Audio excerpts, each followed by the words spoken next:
আপনারা জানেন যে আমরা ঠাকুরগাঁয়ের মানুষ।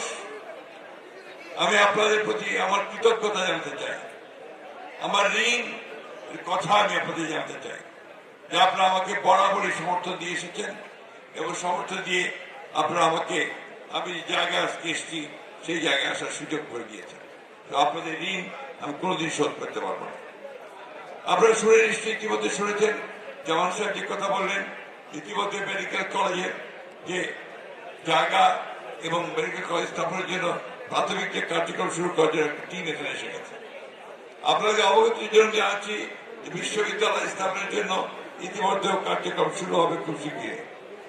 আমি আসার আগেই আমি এখানকার আমাদের ঢাকার যে সিভিল এভিয়েশন মিনিস্টার আছেন তার সঙ্গে কথা বলেছি ঠাকুরগাঁ এয়ারপোর্টকে চালু করা যায় কি তার ফিজিবিলিটি দেখার জন্য।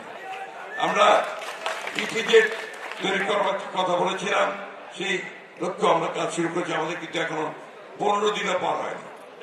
অর্থাৎ আমরা কিন্তু যে লক্ষ্যে পৌঁছতে চাই সে লক্ষ্যে পৌঁছার জন্য আমরা অত্যন্ত দ্রুততার সঙ্গে কাজ করে যাচ্ছি। আমরা ইতিমধ্যেই সবাই জানেন যা আমাদের প্রধানমন্ত্রী যখন ঠাকুরগাঁ এসেছিলেন তিনি বলেছেন কৃষকদের 10,000 টাকা কৃষি ঋণ সুদ সহ মকুব করে দেওয়া হবে।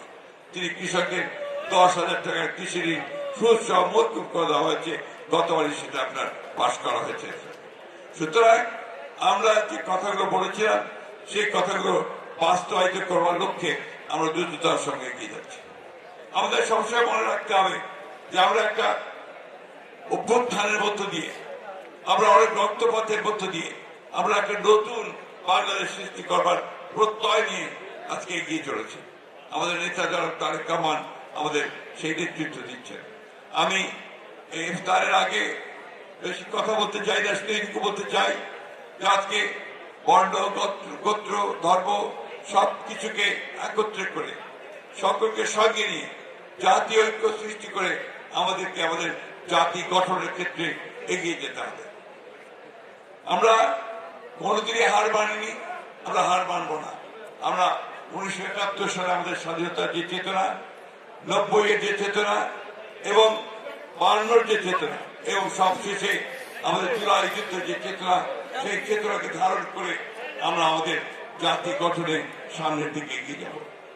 আসুন আজকে এই ইফতারের পূর্ব মুহূর্তে পরম করুণাময় আল্লাহ তাআলার কাছে আমরা সেই দোয়া চাই যে আল্লাহ তাআলা আমাদেরকে সেই শক্তি দেন যেন আমরা আমাদের দেশকে সত্যিকার অর্থে একটা